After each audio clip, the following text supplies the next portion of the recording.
السلام علیکم، میرا نام عبد الرحیم ہے۔ میں مختلف حدیث کی کتابوں سے مختلف ٹاپکس پہ ویڈیوز بنا رہا ہوں۔ تو امام احمد کی جو مجموعہ احادیث ہے اس سے کچھ حدیثیں ہیں۔ اعوذ باللہ من الشیطان الرجیم، بسم اللہ الرحمن الرحیم۔ حدیث نمبر 1339، سیدنا ابو ہریرہ رضی اللہ تعالیٰ عنہ روایت کرتے ہیں کہ رسول اللہ صلی اللہ علیہ وسلم نے فرمایا، جب تم میں سے کوئی مسجد میں ہوتا ہے تو شیطان اس کے سے کوئی بہانہ بناتا ہے، جیسے آدمی اپنے جانور سے کوئی بہانہ بناتا ہے، جب وہ اس کے لیے ٹھہر جاتا ہے تو وہ اسے جھکا لیتا ہے یا لگام لگا دیتا ہے، لگام ڈال دیتا ہے۔ سیدنا ابو ہریرہ رضی اللہ تعالیٰ عنہ کہتے ہیں، تم یہ سب کچھ دیکھ رہے ہو جسے جھکا لیا گیا، تو تم اسے ایسے جھکا ہوا ہی دیکھتے ہو کہ وہ اللہ کا ذکر نہیں کرتا، اور جسے لگام ڈال دی جاتی ہے تو وہ اپنا منہ کھول لیتا ہے اور اس طرح اللہ کا ذکر نہیں کرتا۔ ایک اور حدیث ہے 1340، سیدنا سعد بن ابی وقاص رضی اللہ تعالیٰ عنہ بیان کرتے ہیں کہ میں نے رسول اللہ صلی اللہ علیہ وسلم کو یہ فرماتے ہوئے سنا تھا، جب تم میں سے کوئی مسجد میں کھنکھار پھینکے تو وہ اسے چھپا دیا کرے، کہیں ایسا نہ ہو وہ کسی مومن کے جسم یا کپڑے پہ لگ جائے اور اس طرح اسے تکلیف ہو۔ ایک اور حدیث ہے 1341، سیدنا عبداللہ بن عمر رضی اللہ تعالیٰ عنہ بیان کرتے ہیں کہ رسول اللہ صلی اللہ علیہ وسلم مسجد میں نماز پڑھ رہے تھے، آپ صلی اللہ علیہ وسلم کے قبلے کی سمت میں ایک کھنکار نظر آیا۔ جب آپ صلی اللہ علیہ وسلم نماز سے فارغ ہوئے تو فرمایا، جب تم میں سے کوئی مسجد میں نماز پڑھتا ہے تو اپنے رب سے مناجات کرتا ہے اور اللہ تبارک و تعالیٰ اس کے سامنے ہوتا ہے، اس لیے تم میں سے کوئی شخص قبلے کی طرف نہ اپنی دائیں طرف کھنکار پھینکے۔ پھر آپ صلی اللہ علیہ وسلم نے ایک لکڑی منگوا کے اسے کھرچ دیا اور خوشبو منگوا کے وہاں لگا دی۔ ایک اور حدیث ہے 1342، سیدنا ابو ہریرہ رضی اللہ تعالیٰ عنہ کہتے ہیں کہ رسول اللہ صلی اللہ علیہ وسلم نے فرمایا، جب تم میں سے کوئی شخص مسجد میں تھوکے تو اسے دفن کر دے، اگر وہ ایسا نہیں کر سکتا تو اپنے کپڑے میں تھوکا کرے۔ ایک اور حدیث ہے 1343 ہے، ابو سعید خدری رضی اللہ تعالیٰ عنہ بیان کرتے ہیں کہ نبی کریم صلی اللہ علیہ وسلم نے مسجد کے قبلے میں ایک کھنکار دیکھا اور اسے کنکری سے کھرچ دیا، پھر آدمی کو اپنے سامنے اور دائیں طرف تھوکنے سے منع کیا اور فرمایا، آدمی کو چاہیے کہ وہ اپنی بائیں طرف یا بائیں قدم کے نیچے تھوکا کرے۔ ایک اور حدیث ہے 1344، سیدنا ابو سعید خدری رضی اللہ تعالیٰ عنہ سے روایت مروی ہے کہ رسول اللہ صلی اللہ علیہ وسلم اپنے ہاتھ میں کھجور کی ٹہنیاں رکھنا پسند کرتے تھے۔ ایک دن آپ صلی اللہ علیہ وسلم کے ہاتھ میں یہی ایک ٹہنی تھی کہ آپ مسجد میں داخل ہوئے۔ آپ صلی اللہ علیہ وسلم نے مسجد کے قبلے میں کچھ کھنکار دیکھا تو اسے کھرچ لیا یہاں تک کہ وہ اسے صاف کر دیا، پھر غصے کی حالت میں لوگوں کی طرف متوجہ ہو کے فرمانے لگے، کیا تم میں سے کوئی شخص پسند کرتا ہے کہ اس کے سامنے کوئی آدمی آئے اور اس کے چہرے پہ تھوک دے؟ غور کرو، جب تم میں سے کوئی نماز کے لیے کھڑا ہوتا ہے تو اس کا رب اس کے سامنے ہوتا ہے اور فرشتہ اس کی دائیں جانب، اس لیے وہ اپنے سامنے یا دائیں جانب نہ تھوکے بلکہ وہ اپنے بائیں قدم کے نیچے یا اپنی بائیں طرف تھوکے، اگر اس کو جلدی پڑے تو وہ اس طرح کرے۔ پھر آپ صلی اللہ علیہ وسلم نے کپڑے کے بعض حصے کو بعض پہ مل دیا۔ راوی حدیث یحییٰ نے اس تمثیل کی وضاحت کرتے ہوئے اپنے کپڑے میں تھوک کر اسے مل دیا۔ ایک اور حدیث ہے 1345، سیدنا انس بن مالک رضی اللہ تعالیٰ عنہ سے مروی کہ نبی کریم صلی اللہ علیہ وسلم نے فرمایا، مسجد میں تھوکنا گناہ ہے اور اس کا کفارہ اسے دفن کرنا ہے۔ ایک اور حدیث ہے 1346، سیدنا انس بن مالک رضی اللہ تعالیٰ عنہ سے مروی ہے کہ نبی کریم صلی اللہ علیہ وسلم نے فرمایا، جب تم میں سے کوئی نماز میں ہوتا ہے تو وہ اپنے رب سے سرگوشی کر رہا ہوتا ہے، اس لیے کوئی آدمی اپنی دائیں طرف نہ تھوکے۔ ایک اور حدیث ہے 1347، سیدنا ابو امامہ رضی اللہ تعالیٰ عنہ سیدنا ابو امامہ رضی اللہ تعالیٰ عنہ سے روایت ہے کہ رسول اللہ صلی اللہ علیہ وسلم نے فرمایا، مسجد میں تھوکنا برائی ہے اور اسے دفن کرنا نیکی ہے۔ ایک اور حدیث ہے 1348، ابو سعد کہتے ہیں، میں نے سیدنا واصلہ بن اسقا رضی اللہ تعالیٰ عنہ کو مسجد دمشق میں نماز پڑھتے ہوئے دیکھا، انہوں نے اپنے بائیں قدم کے نیچے تھوک سے قدم کے ساتھ رگڑ دیا۔ جب فارغ ہوئے تو میں نے کہا، آپ صلی اللہ علیہ وسلم کے صحابہ میں سے ہو کے مسجد میں تھوک رہے ہیں۔ سو سیدنا واصلہ رضی اللہ تعالیٰ نے جواب دیا، کہا میں نے رسول اللہ صلی اللہ علیہ وسلم کو ایسے ہی کرتے ہوئے دیکھا تھا۔ ایک اور حدیث ہے 1349، سیدنا ابو سہلہ صاحب بن خلاد رضی اللہ تعالیٰ عنہ بیان کرتے ہیں کہ ایک آدمی لوگوں کو نماز پڑھا رہا تھا اور رسول اللہ صلی اللہ علیہ وسلم اسے دیکھ رہے تھے۔ اس نے دوران نماز قبلے کی طرف تھوکا۔ جس وقت وہ فارغ ہوا تو رسول اللہ صلی اللہ علیہ وسلم نے فرمایا یہ شخص آئندہ نہیں نماز پڑھائے۔ بعد میں جب اس نے نماز پڑھانے کا ارادہ کیا تو لوگوں نے اسے منع کر دیا اور رسول اللہ صلی اللہ علیہ وسلم کا فرمان اسے سنا دیا۔ اس نے رسول اللہ صلی اللہ علیہ وسلم سے اس چیز کا ذکر کیا۔ آپ صلی اللہ علیہ وسلم نے اس سے فرمایا ہاں میں نے منع کیا ہے کیونکہ تو نے اللہ تعالیٰ کو تکلیف دی ہے۔ ایک اور حدیث ہے 1350، سیدنا ابو ذر رضی اللہ تعالیٰ عنہ سے مروی ہے کہ نبی کریم صلی اللہ علیہ وسلم نے فرمایا میری امت مجھ پہ اپنے اچھے اور برے اعمال کے ساتھ پیش کی گئی۔ میں نے ان کے اچھے اعمال میں راستے سے تکلیف دیا چیز ہٹانا اور برے اعمال میں مسجد میں غیر مدفون کو خنخار دیکھا ہے۔ ایک اور حدیث ہے 1351، سیدنا طارق بن عبداللہ بیان کرتے ہیں کہ نبی کریم صلی اللہ علیہ وسلم نے فرمایا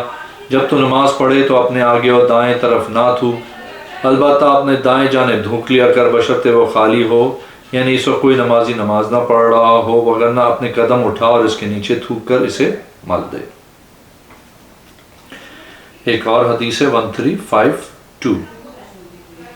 سیدنا عمر بن خطاب رضی اللہ تعالیٰ عنہ نے اپنے ایک خطبے میں فرمایا لوگوں تم دو درخت تھوم اور پیاز کھاتے ہو،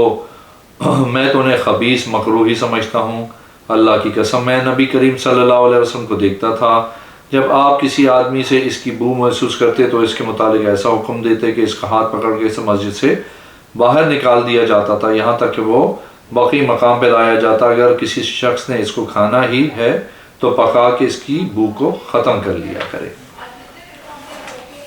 ایک اور حدیث ہے 1353، سیدنا عبداللہ بن عمر رضی اللہ تعالیٰ عنہ سے روایت ہے نبی کریم صلی اللہ علیہ وسلم نے فرمایا جو شخص یہ درخت پیاز یا لہسن کھائے وہ اللہ تعالیٰ کے گھروں یعنی مسجدوں میں نہ آئے۔ ایک اور حدیث ہے 1354، سیدنا ابو ہریرہ رضی اللہ تعالیٰ عنہ سے مروی ہے کہ رسول اللہ صلی اللہ علیہ وسلم نے فرمایا جس شخص نے اس درخت یعنی تھوم سے کچھ کھا لیا تو وہ ہماری مسجد میں آ کے ہرگز ہمیں تکلیف نہ دے۔ ایک دوسرے مقام میں فرمایا ایسا شخص نہ ہماری مسجد کے قریب آئے نہ تھوم کی بو سے ہمیں اذیت پہنچائے۔ ایک اور حدیث ہے 1355، سیدنا ابو سعید خدری رضی اللہ تعالیٰ عنہ کہتے ہیں ہم خیبر کی فتح سے آگے نہیں بڑھے تھے کہ سبزی کھیت میں گھس گئے، لوگوں کو بھوک لگی ہوئی تھی اس لیے ہم نے اسے کھایا، پھر ہم مسجد میں چلے گئے۔ جب رسول اللہ صلی اللہ علیہ وسلم نے بو محسوس کی تو فرمایا جو شخص اس خبیث مکروہ درخت سے کچھ کھا لے وہ مسجد کے قریب نہ آئے۔ لوگ کہنے لگے یہ حرام کیا گیا، یہ حرام ہو گیا۔ جب رسول اللہ صلی اللہ علیہ وسلم کو یہ خبر موصول ہوئی تو آپ نے فرمایا لوگوں مجھے اللہ تعالیٰ کی حلال کردہ اشیاء کو حرام کرنے کا کوئی اختیار نہیں، دراصل یہ ایسا درخت ہے جس کی بو مجھے ناپسند لگتی ہے۔ ایک اور حدیث ہے 1356، سیدنا جابر بن عبداللہ رضی اللہ تعالیٰ عنہ سے مروی ہے رسول اللہ صلی اللہ علیہ وسلم نے فرمایا جو شخص تھوم یا پیاز کھائے تو وہ ہم میں سے یا ہماری مسجد سے علیحدہ رہے، وہ اپنے گھر میں ہی بیٹھا رہے۔ ایک اور حدیث ہے 1357، سیدنا مغیرہ بن شعبہ رضی اللہ تعالیٰ عنہ کہتے ہیں کہ میں تھوم کھا کے نبی کریم صلی اللہ علیہ وسلم کی مسجد میں آیا، آپ صلی اللہ علیہ وسلم ایک رکعت پڑھا چکے تھے، اس لیے جب آپ صلی اللہ علیہ وسلم سے نماز فارغ ہوئے تو میں ایک رکعت ادا کر کے ان کے لیے کھڑا ہو گیا۔ آپ صلی اللہ علیہ وسلم نے تھوم کی بو محسوس کی اور فرمایا جو شخص سبزی کھائے تو اس کی بو ختم ہونے تک ہرگز ہماری مسجد کے قریب نہ آیا کرے۔ مغیر بن شعبہ رضی اللہ تعالیٰ عنہ کہتے ہیں میں نماز پوری کر کے آپ صلی اللہ علیہ وسلم کے پاس آیا اور کہا اے اللہ کے رسول صلی اللہ علیہ وسلم میرا غردر ہے، اپنا ہاتھ مجھے دیجیے۔ وہ کہتے ہیں اللہ کی قسم میں نے آپ کو نرم پایا۔ آپ صلی اللہ علیہ وسلم نے مجھے اپنا ہاتھ دے دیا، پھر اسے اپنے آستین میں داخل کر کے سینے تک پہنچایا۔ میں نے سینے پہ بندھے ہوئی پٹی محسوس کرتے ہوئے فرمایا واقعی تیرا عذر ہے۔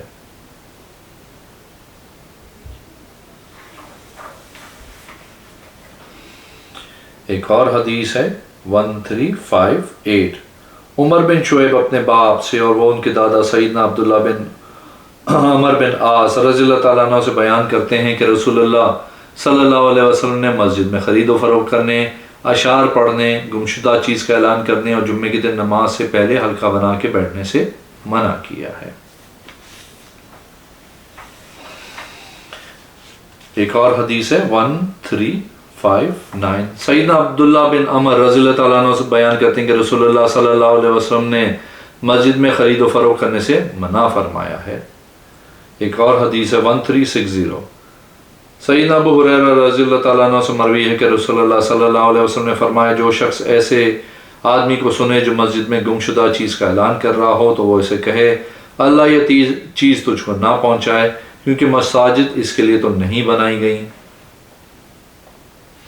ایک اور حدیث ہے 1361، سیدنا بریدہ اسلمہ رضی اللہ تعالیٰ عنہ سے مروی ہے، ایک عربی نے مسجد میں فجر کے بعد اعلان کیا، کس نے سرخ اونٹ کو بلایا ہے؟ رسول اللہ صلی اللہ علیہ وسلم نے فرمایا تو اسے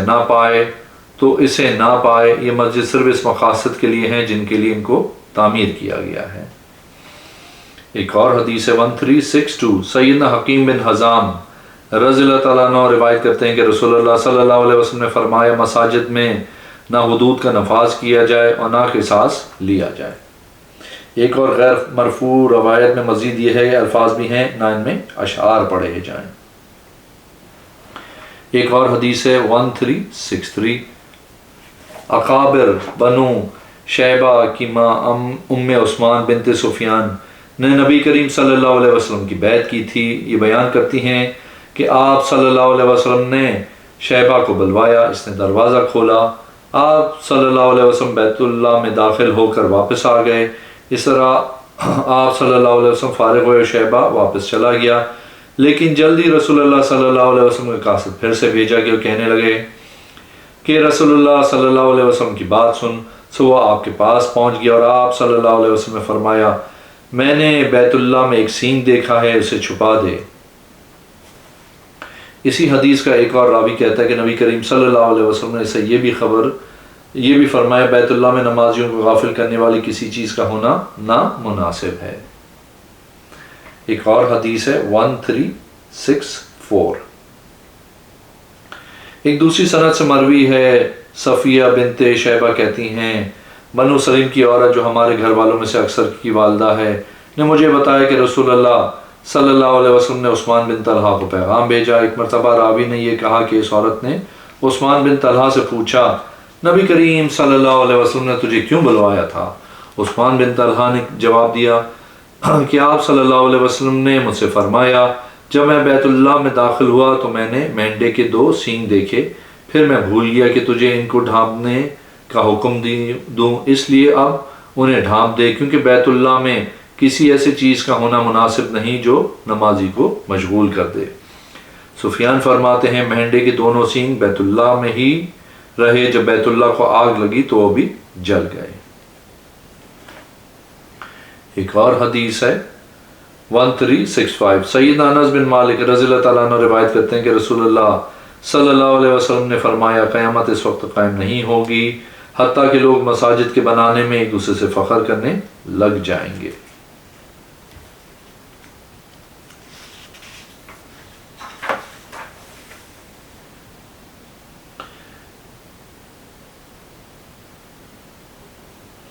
ایک اور حدیث ہے